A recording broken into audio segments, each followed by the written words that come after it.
लंका विजय, लंका युद्ध में मूल युद्ध किसके बीच था? राम और रावण के बीच कि रावण और हनुमान के बीच? किनके बीच था? राम और रावण के बीच। वो आपको लगता होगा, लेकिन थोड़ी गहराई से जब आप सोचेंगे तो असल युद्ध राम और रावण के बीच नहीं लड़ी गई। असल युद्ध रावण और हनुमान के बीच लड़ी गई। कैसे? संजीवन लक्ष्मण धराशायी हो गया, राम जी चिंता में व्याकुल है, परेशान है, कपार पीट करके छाती पीट करके रो रहे हैं। रो रहे हैं कि नहीं रो रहे हैं? अपने किस्मत को कोस रहे हैं। कौन दुर्दिन आया जो यहाँ युद्ध करने के लिए आ गए। लौट करके जाऊंगा तो अपनी माता सुमित्रा को क्या मुंह दिखाऊंगा। दुनिया के लोग कलंक लगाएंगे कि पत्नी के खातिर अपने भाई को मरवा दिया। माथा पीट रहे हैं। एक तो लक्ष्मण मूर्छित होकर कैसे मर गए थे, मर जाते, और उसकी चिंता में शोक करते करते श्री राम जी भी दुनिया छोड़ देते। तो उस जगह पर राम जी और लक्ष्मण जी को जीवन दान किसने दिया? हनुमान ने। तो राम और लक्ष्मण तो दोनों हताश हो ही गए थे। दूसरी बात आप कीजिए कि जिस समय शक्ति की पूजा की जा रही थी पाताल लोक में, तो राम और लक्ष्मण को रावण के आदमी तो बंदी बना करके लेके चला गया था ना। कहां चला गया था? पाताल लोक। सब पूजा पाठ करके चावल अक्षत मार करके सब करके लेटा दिया था। अब गर्दन पे तलवार चलने ही वाला था ना।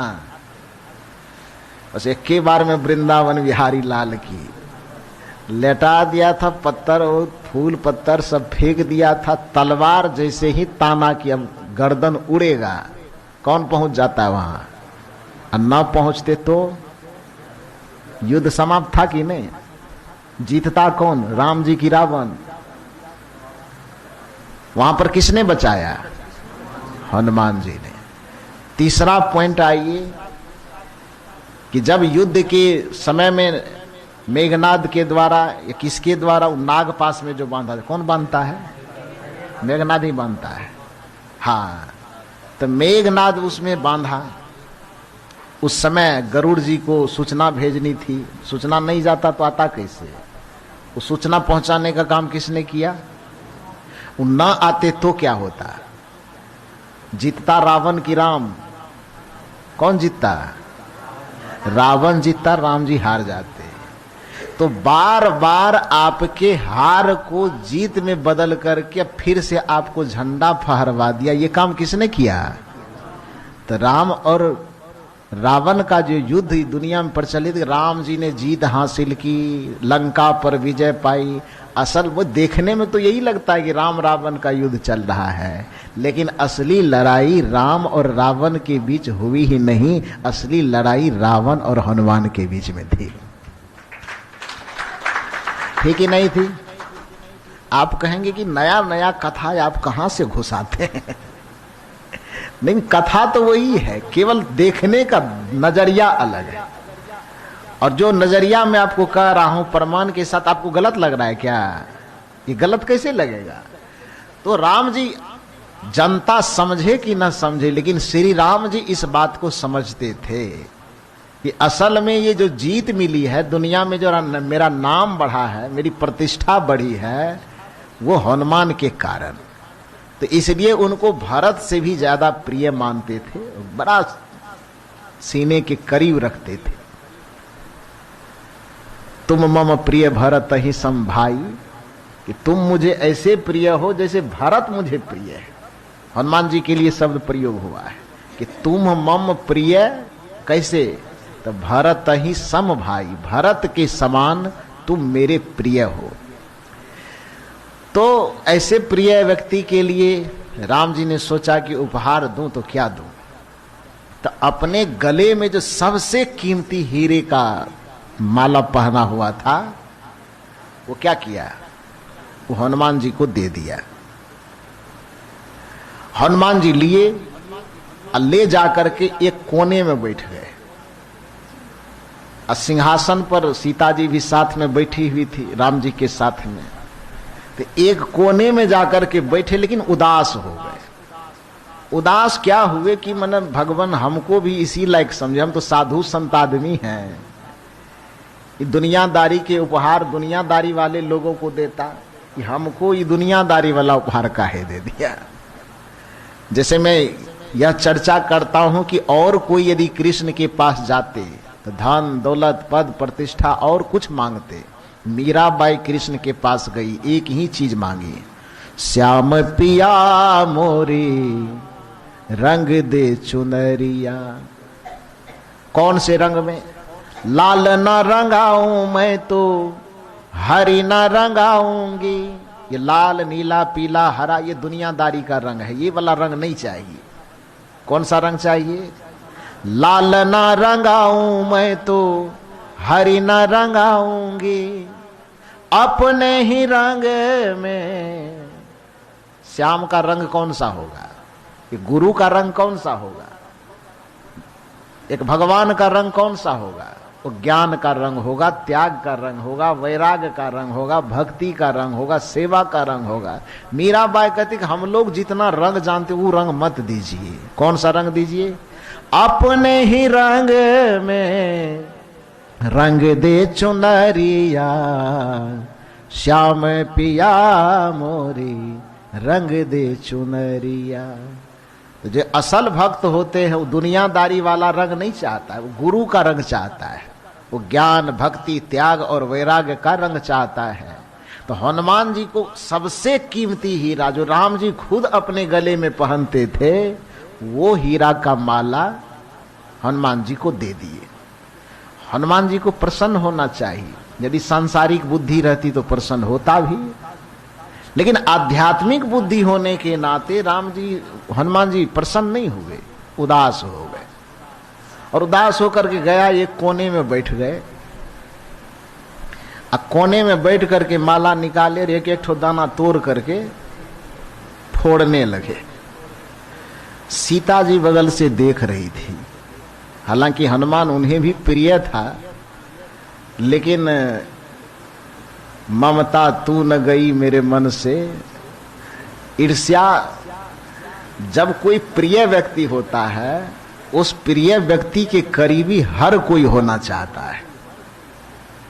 हालांकि सीता जी हनुमान जी को मानती थी बहुत, अपने पुत्र से भी ज्यादा प्रिय मानती थी, लेकिन चूंकि राम जी सीता जी के भी तो कुछ है, तो राम जी सीता जी को लगा कि राम जी के गले में पहने हुए हार पर तो कम से कम मेरा अधिकार था, उसमें भी सोना हीरा हो जाए तो महिला दूसरे को दिन लपकने देगा।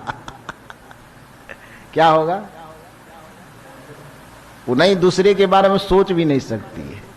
तो सीता जी को लगा कि कम से कम राम जी के गले में पहना हुआ सबसे कीमती हीरा, कीमती माला था, तो उस पर तो पहला अधिकार मेरा होना चाहिए।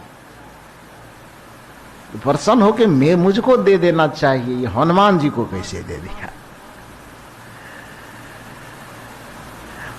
फिर भी हनुमान जी को दे भी दिया तो हनुमान जी वहां क्या कर रहे हैं? एक एक दाना तोड़ करके फेंक रहे हैं। तो एक तो पहले से भीतर से कुलबुला रही थी कि उनको क्यों दिया, हमको क्यों नहीं दिया। ये होता है, मैंने कोई अवगुण नहीं है, ये स्वाभाविक होता है। मनुष्य की एक क्या कहिएगा प्रवृत्ति है, मानसिक वृत्ति है। ये कहने का ये अर्थ है कि सीता जी के भी मन में जो ये भाव है, तो भाव मन कोई अपराध नहीं है, वो एक मानवीय स्वभाव ऐसा होता है।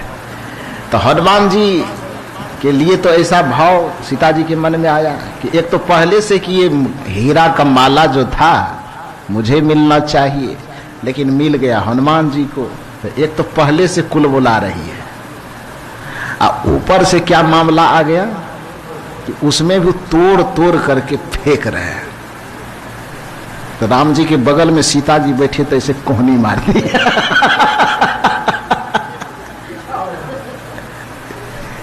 क्यों? माला तो मेरा था।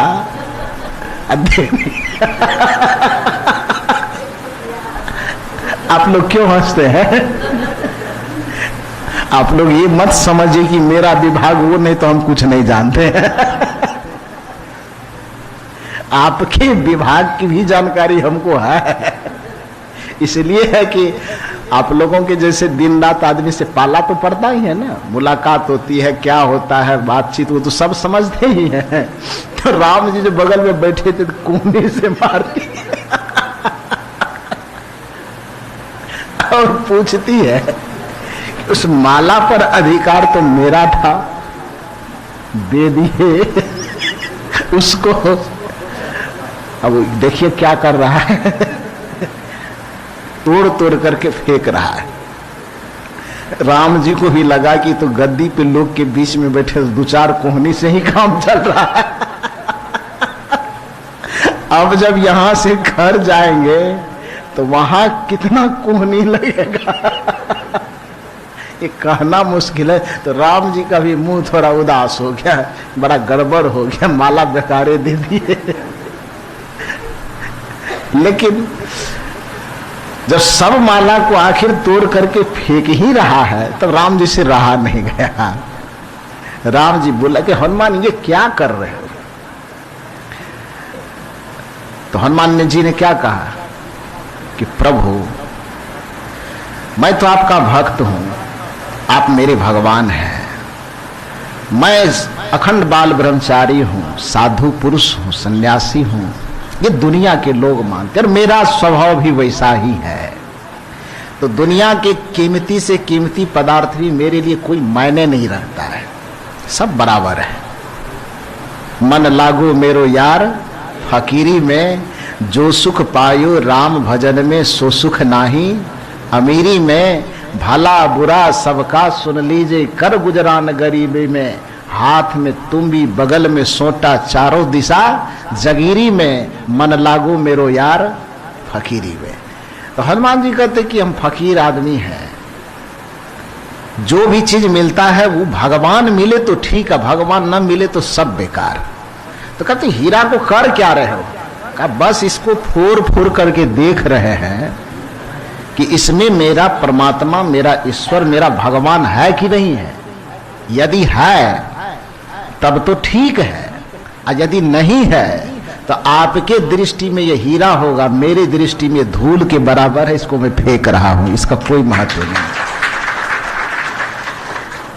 तो सीता जी बगल से कहती है कैसा नासमझ आदमी है, भगवान कहीं किसी चीज के अंदर रहता है, अब पत्थर के अंदर नहीं तो उसको फेंक रहे और तुम्हारे अंदर नहीं होगा तब। तो हनुमान जी ने क्या कहा, ध्यान दीजिए, ये केवल आप ये कहेंगे कि निर्गुणवादी लोग सब खाली भीतर भीतर भीतर भीतर करता, तो सगुणवादी क्या करता है? अब तुमको दिखा रहा है आंख फाड़ करके, लेकिन तुमको सूझता नहीं है भाई, तो ये गलती तुम्हारी न है। हनुमान जी ने क्या कहा? हनुमान जी ने कहा कि सबके जब अंदर परमात्मा ही है, सबके अंदर में, बाहर तो है कि नहीं वो तो पता नहीं, लेकिन अंदर में है। सीता जी इस बात पर थोड़ा रिजिट होती है कि अंदर में तो बताओ तो। या सभा में और लोग जो बैठे थे उन लोगों ने भी सीता के हाँ में हाँ मिलाया। हनुमान जी ने कहा देखना ही चाहते हो, बाहर में दिखता है कि नहीं दिखता ये मुझे नहीं पता, असल ठिकाना उसका बाहर में नहीं है, असल ठिकाना कहाँ है? हृदय में। यही बात तो संत कह रहे हैं ना, प्रकृति पार प्रभु सब उर्वासी, ब्रह्म निरीह विरज अविनाशी, सब घट मेरो साइया सुनी सेज न कोई, अब बलिहारी वा सेज की जाघट परगट हो। महर्षि में ही बाबा की भाषा में कि निज तन में खोज सज्जन, बाहर न खोजना। अब कैसे मना करेगा? निज तन में खोज सज्जन, बाहर न खोजना, अपने ही घट में हरि है, अपने में खोजना। बाहर खोजते खोजते जीवन बीत जाएगी, कुछ कहीं मिलने वाला नहीं है। तो इस बात की प्रमाणिकता हनुमान जी सभा में देते हैं। और उन्होंने कहा कि क्या यकीन होता बाहर में बैठे, बाहर में है कि नहीं इसकी प्रमाणिकता मैं नहीं दे सकता, लेकिन एक साधक होने के नाते, साधना अभ्यासी होने के नाते, ध्यान निष्ठ होने के नाते ये मैं अनुभव के आधार पर बता सकता हूं कि वह परमात्मा हमारे भीतर में बैठा हुआ है। इस चीज को मैं मोहर मार करके बता सकता हूं।